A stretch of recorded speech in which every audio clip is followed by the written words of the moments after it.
In fact, the development also coming as Greece undertakes a $29 to $33 billion defense overhaul.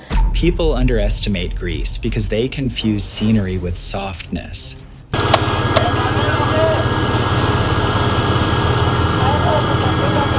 They see islands, sunlight, and postcards and forget one thing. This country has been preparing for someone to land uninvited for about 3,000 years. And today, Greece doesn't just defend its territory. It trains to make invasion a humiliating life choice. If you're looking for Europe's most combat-ready, geography-optimized, alliance-plug special forces ecosystem, the uncomfortable answer might be Greece. Not because it's loud about it. Not because it has the biggest army, but because it has built forces for one specific nightmare scenario and then practiced it relentlessly. Special forces are not about size, they're about time, terrain, and pain tolerance. Greece excels at all three.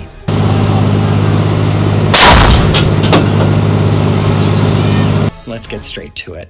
Greece's special forces are built around a simple reality. Every fight will be close, fast, ugly, and surrounded by water or mountains or both. That reality shaped units that don't just deploy into chaos, they live inside it. At the center of this ecosystem is the Hellenic Armed Forces, which maintains one of the most geographically specialized force structures in Europe. Unlike continental armies that plan for depth and maneuver space, Greece plans for compression, narrow straits, vertical terrain, islands that can't retreat. That pressure creates a different kind of soldier. Start with the Hellenic army and its elite formations.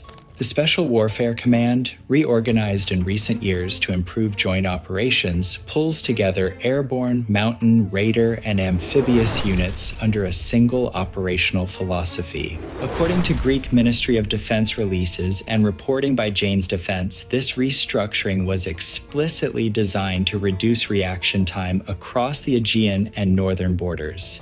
Translation: less bureaucracy, more speed, fewer excuses. One of the most respected units in Europe is the Greek Raiders. These are not ceremonial commandos. Raiders train for vertical envelopment, island seizure, counter-landing operations, and deep reconnaissance in terrain that actively wants you injured.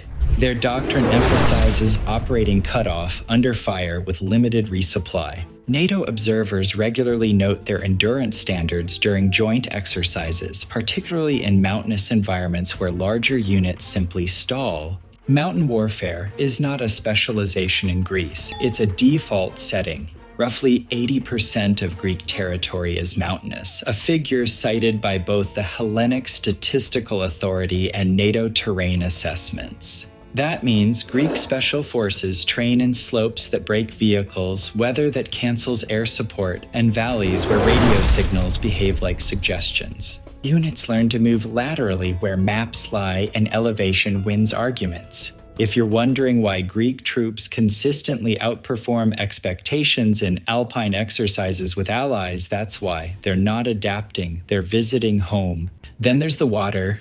If mountains shape Greek soldiers, the sea sharpens them. The Hellenic Navy operates one of the most aggressive maritime special operations units in Europe, the Underwater Demolition Command, better known as DIKE. These are combat swimmers trained for sabotage, boarding operations, harbor denial, and coastal raids in the Aegean's shallow, acoustically chaotic waters. Western analysts often point out that the Aegean is one of the worst environments on Earth for conventional naval dominance. It's shallow, cluttered, and filled with islands that create radar shadows and sonar confusion. That's not a disadvantage for Greece, that's the syllabus. DIKE trains to exploit this chaos. According to NATO maritime exercise debriefs and open-source defense reporting from outlets like Naval News, Greek naval commandos routinely practice infiltration through civilian maritime traffic, night insertions in high winds, and operations under constant ISR pressure. Their job is to make the sea feel hostile to anyone who doesn't speak Greek or understand local currents. It works. And then there's air insertion. The The Hellenic Air Force works closely with special forces through airborne and helicopter assault units, integrating fast jet cover, ISR, and precision fires. This integration is not theoretical. Greece conducts more real intercepts and live readiness scrambles than most European air forces, a fact repeatedly acknowledged in NATO air policing data. Experience bleeds into special operations planning because Greek commanders assume contested airspace as a baseline condition. This is where Greece becomes particularly dangerous. Most special forces in Europe train for permissive insertion followed by contested action. Greece trains for contested insertion followed by worse. Helicopters fly low because they have to. Fast jets coordinate because they must. Drones are assumed to be overhead, hostile, or both. That mindset produces operators who don't panic when plans fall apart. They expect it. One of the reasons Greece's special forces punch above their weight is frequency. Not just training frequency, but friction frequency. The Aegean Sea's constant air and maritime pressure, intercepts, shadowing, standoffs. That pressure creates muscle memory. According to former NATO commanders quoted in Defense News, Greek units operate with a level of routine readiness usually seen only in frontline states. And Greece is a frontline state. Now add alliances. Greek special forces do not train in isolation. They train constantly with US, French, Israeli, and allied European units. Exercises hosted at Suda Bay regularly include American Navy SEALs, French commandos, and NATO SOF elements. Suda Bay is not just a base, it's one of NATO's most important operational hubs in the Eastern Mediterranean, according to US Navy publications. This matters because interoperability is a force multiplier. Greek units don't just speak NATO doctrine, they live inside it. When combined operations happen, Greek special forces don't need a translation period. They're already on the same net. France deserves special mention. The 2021 Greece-France Defense Agreement includes mutual assistance clauses and deep operational cooperation. That's not symbolic. Greek special forces regularly train alongside French units that specialize in expeditionary and maritime operations. The result is a shared playbook that blends Greek terrain expertise with French global reach. If that makes potential adversaries nervous, good, that's the point. Now let's talk mindset. Greek military culture is loud in peacetime and brutally focused in crisis. Conscription means the armed forces are tied directly to society, but special forces are where that social toughness condenses into something sharper. These units draw from a population that treats hardship as normal and improvisation as a survival skill. You don't need to romanticize it. You can measure it in retention rates, exercise performance, and operational tempo. According to reporting from the International Institute for Strategic Studies, Greece maintains one of the highest defense spending rates as a percentage of GDP in NATO. That money isn't just going into platforms, it's going into readiness, ammunition stockpiles, night fighting capability, and special operations enablers. That's why Greek SOF units are not hollow. They're fed, equipped, and exercised. Here's a joke for perspective. Most armies teach their special forces how to operate on islands. Greece teaches islands how to fight back. In some countries, special forces train to survive behind enemy lines. In Greece, the enemy lines are usually 3 kilometers offshore and very annoyed. People love to say history doesn't matter. Greece disagrees and keeps receipts. In 1941, German airborne forces captured Crete, but at a cost so severe it permanently altered German airborne doctrine. That lesson is taught in modern military academies for a reason. Islands defended by motivated forces turn airborne operations into bloodbath. Modern Greek doctrine internalizes that lesson. Islands are garrisoned. Rapid reinforcement is assumed. Civilian terrain knowledge is baked into planning. You don't seize Greek islands quickly, you argue with them. Fast forward to today. Greek special forces trained specifically for counter-landing operations, rapid island reinforcement, and denial missions designed to stall attackers long enough for escalation. That's not speculation. Greek defense officials have openly discussed creating missile and sensor walls across the Aegean. Special forces are the mobile connective tissue of that wall. They scout, they designate, they disrupt. And they joke while doing it, which is always unsettling.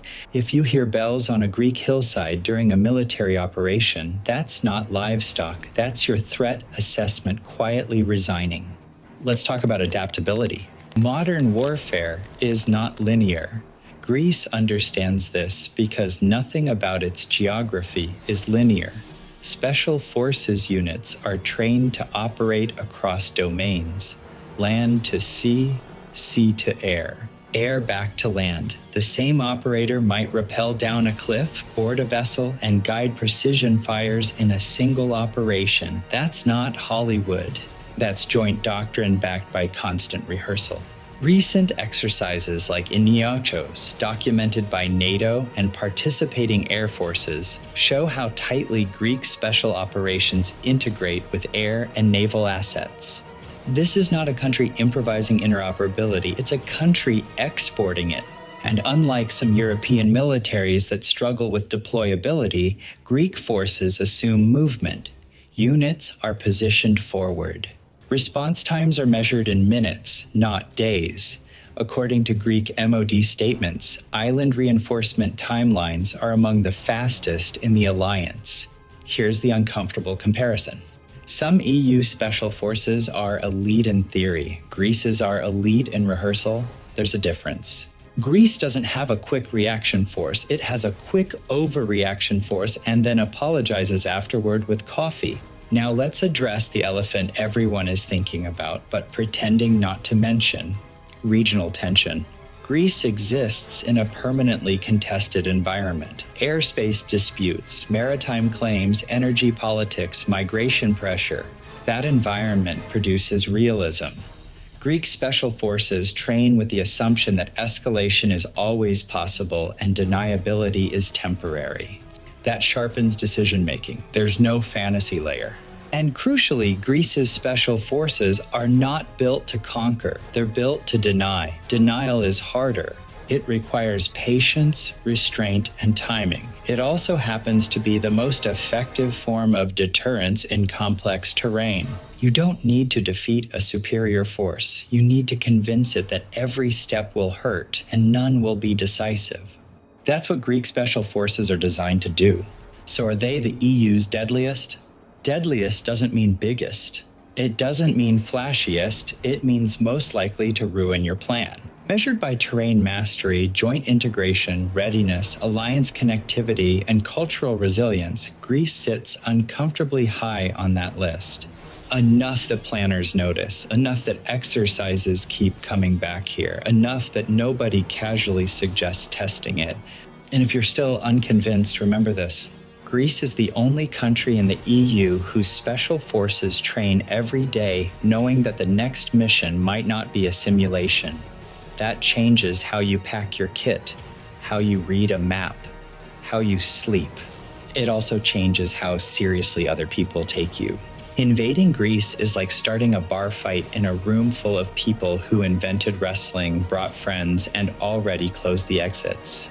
That's why Greece might have the EU's deadliest special forces, not because they want to prove it, but because they don't have the luxury of pretending otherwise. If you want, next we can do a follow-up on which Greek unit scares planners the most, or how Greek SOF compared directly with France, Poland, or Italy.